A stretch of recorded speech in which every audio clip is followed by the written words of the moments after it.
Well, hello everybody. I have to admit, it's my first time at the Climate Cafe, and it's great to be here. And thanks for those that have spoken already. Really enjoying what I've heard. So I've got a wee presentation for you as well. Here's hoping it works. Okay. So I work as a storyteller, but that's just a wee part of my work. I'm a singer. I'm a felter. I'm felting a red deer just now for my son. Um, And but my main work is in schools, and I work with children to do whatever is asked of me, and that has actually become a wee bit of a problem. And today, as I was walking, how do I change? Oh, I sorry. As I was walking down the to the Don Mouth, I happened to see this wee gold crest. Um, I was thinking, what is it that I can share with you about what I'm doing? And well, this is my first love, is nature, and that's what I love to share. And when I'm outside and I see things, it's like, guys, look, and I get so excited about birds and creatures and everything. So this is down the sea, and this is what I saw today. The one on the left is the Turnstone, and it's a resident. One on the right's a purple sandpiper, and it's come from Iceland for the winter, and then it goes back to breed up in Iceland. And I was thinking, that's what I love to do.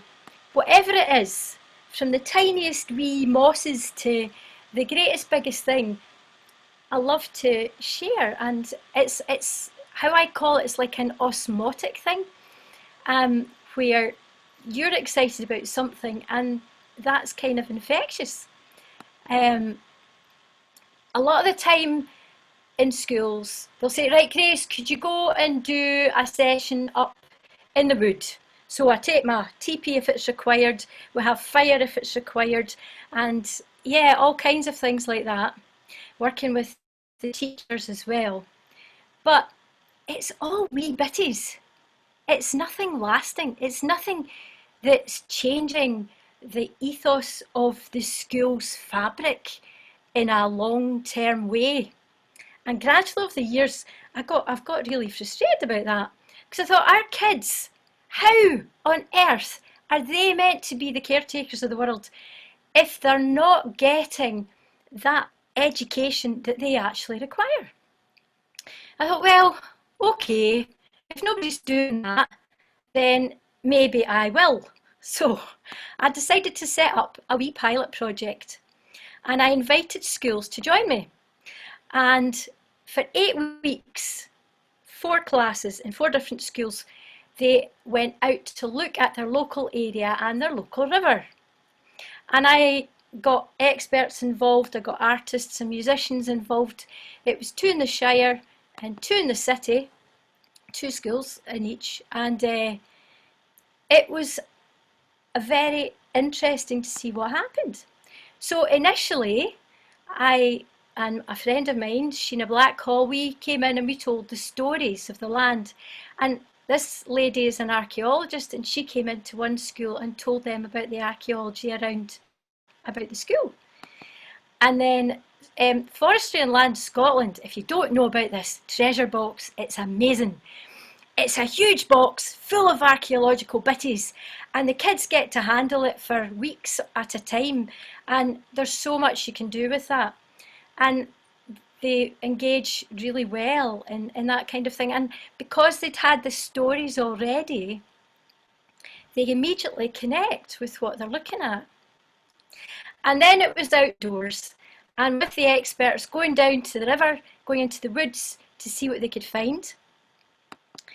And there wasn't just one visit. Like if a kid goes down a river, they might remember it for a day. They might even remember it for a week, but will they remember why? Or what they were doing? Probably not. But repeated visits meant the kids began to ask questions and begin to look deeper and go, oh, that's a such and such, and that's a such and such, and begin to understand what things were, naming things themselves as well. And So we had rangers involved, we had the River Dee Trust involved, and yeah, they began to understand more about the river and the life around about it and in it. And in between that, and looking at recycling, they were looking at all kinds of energy, clean energy. In Kemnay, the school there, they went to visit the community garden, which is a fantastic place. And they got to handle the plants and look what was growing and smell things and taste things. And in the city, one of the schools went down to see the Don Village turbine. And this was their last visit. And I was listening to the kids asking the questions. And I thought, you know, if these kids hadn't been down the river and if they hadn't been learning about what they'd been learning, I bet it would be like pulling hen's teeth. But my goodness, did they ask difficult questions of these guys? And it was a very rich experience. And back in class, the teachers were helping them look at what is a river and the water cycle. And gradually the classroom began to fill up with all these wonderful pictures and stories, and because that was part of the project, there had to be artistic output of one sort or another.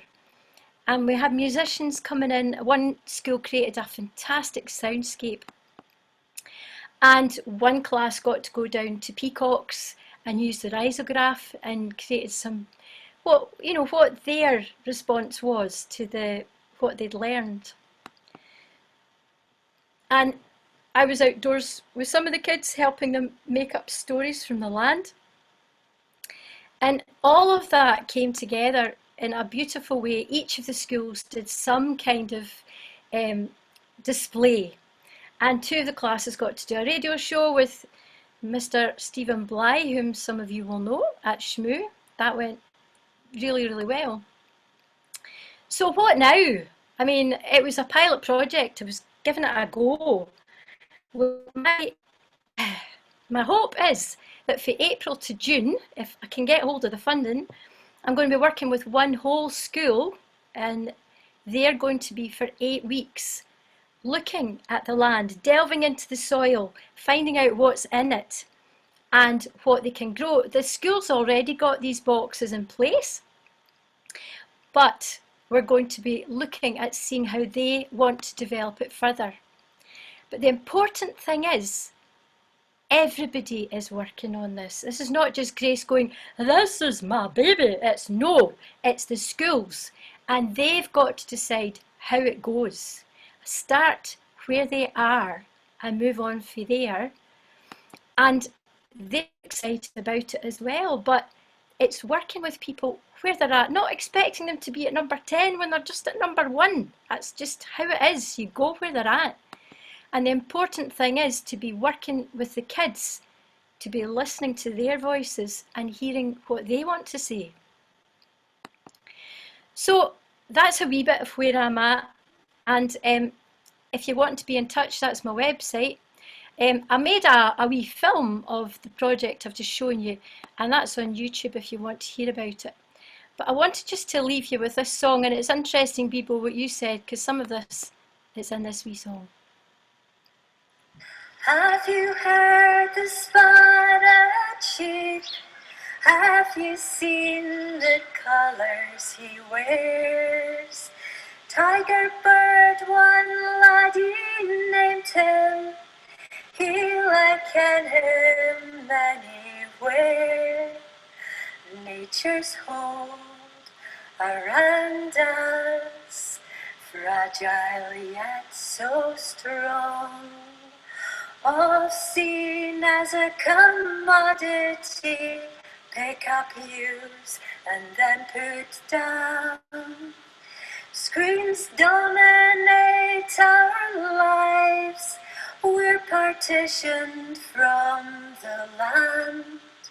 Still it nurtures and sustains us, while we increase demand.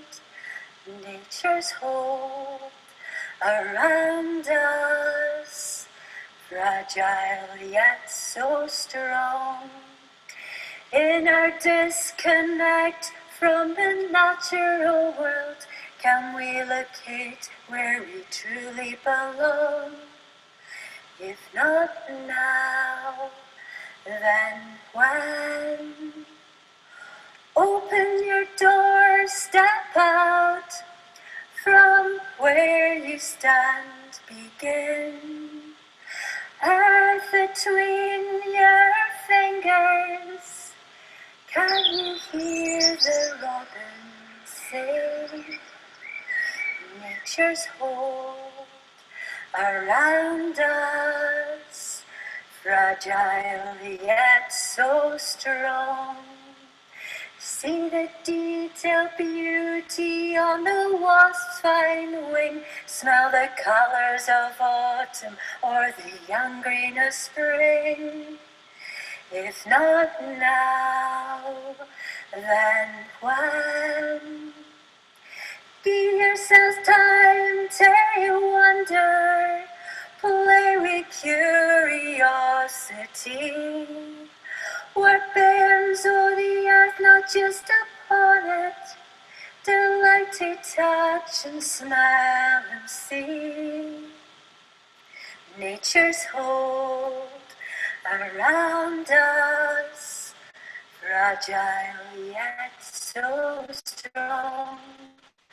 As we listen to Earth's rhythm and step in time, with care we will respond. If not now, then when? Thanks, guys.